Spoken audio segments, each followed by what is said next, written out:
వినాయక శాంతి స్నానం. మునులారా, మనిషి తెలిసి కానీ తెలియక కానీ చేసే కొన్ని పనులు దేవతలకు కోపం తెప్పిస్తాయి. వారు అప్రసన్నులవుతారు. అలా వినాయకుని అప్రసన్నతకు గురైన వారు ఈ విషయాన్ని తెలుసుకునే అవకాశాన్ని ఆయనే కల్పించాడంటూ వారి లక్షణాలు ఇలా చెప్పారు యాజ్ఞవల్క్య మహర్షి.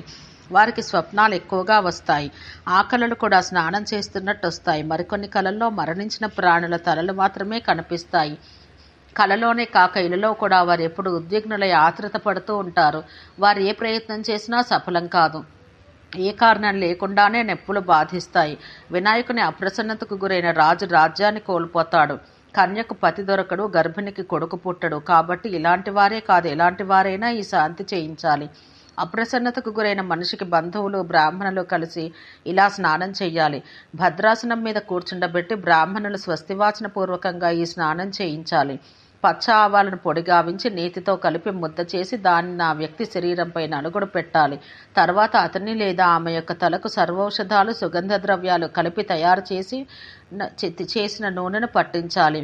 ఔషధ మిశ్రితమైన నీటితో 4 కుండలను నింపి ఉంచి నలుగుడు పిండిని పూర్తిగా లాగివేసి తలపై పట్టించిన నూనె కాస్త తడియారగానే ఒక్కొక్క కుండను ఆ వ్యక్తి నెత్తిపై నుండి పోస్తూ స్నానం చేయించాలి. మొదటి కలశంలోని నీటిని పోస్తూ ఆచార్యుడు ఈ శ్లోకాన్ని చదవాలి. సహస్రాక్షం శతధార ఋషిభిః పావనం స్మృతం తేన త్వామభిషించామి పావమాన్యః పునంతుతే. సహస్రనేత్రాలు, అసంఖ్యాక ధారలు, మహర్షి బృందం పవిత్రములని పవిత్రీకరములని ఆదేశించిన పవిత్ర జలాలతో అభిషేకిస్తున్నాను. ఉపద్రవ శాంతి నీ కగుగాక అని దీని భావం. 2వ కలశాన్ని ఈ శ్లోకం ద్వారా అభిషేకించాలి. భగంతే వర్ణో రాజా, భగన్ సూర్యో బృహస్పతి, భగం ఇంద్రశ్చ వాయుశ్చ, భగం సప్తర్షయో తదుః.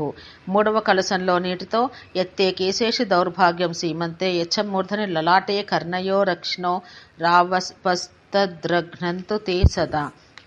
నీ సర్వాంగాలను పట్టిన దరిద్రాలు నేటితో ఈ నీటి పవిత్రత వల్ల కడుక్కుపోవాలిగా కానీ దీని భావం.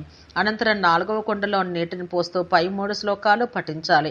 ఎడమ చేతిలో కుశదర్భలు తీసుకుని బ్రాహ్మణుడు ఆ వ్యక్తి యొక్క తలను స్పృశిస్తూ మేడికర్ర నుండి చేసిన శృవతో ఆవనూనెను కుడి చేతితో తీసుకుని అగ్నిలో ఆహుతులు సమర్పించాలి.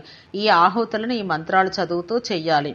మితాయ స్వాహ, సంమితాయ స్వాహ, శాలాయ స్వాహ, కటంకటాయ స్వాహ, కూష్మాండాయ స్వాహ, రాజపుత్రాయ స్వాహ.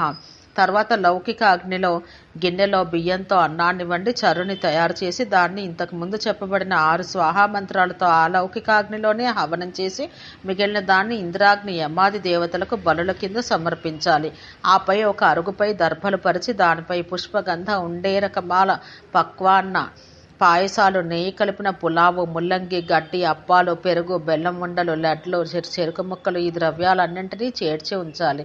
వినాయక జనని అయిన దుర్గాదేవిని ప్రతిష్ఠించి చేతులు జోడించి నమస్కరించి అర్ఘ్యం ఇవ్వాలి. పుత్ర సంతానం కావలసిన స్త్రీ దూర్వా సరస పుష్పాలతో భగవతి పార్వతీదేవిని అర్చించి స్వస్తి వచనాలతో పాటు ఈ ప్రార్థనా శ్లోకం చదవాలి. రూపం దేహి యశోదేహి భగం భగవతి దేహిమే, పుత్రాన్ దేహి శ్రియం దేహి సర్వాన్ కామాంస దేహిమే. తర్వాత బ్రాహ్మణులను భోజనాలతో తృప్తిపరచాలి. గురువు గారికి 2 వస్త్రాలనిచ్చి అన్యగ్రహాలను పూజించి మరలా ప్రత్యేకంగా సూర్యార్చన చెయ్యాలి.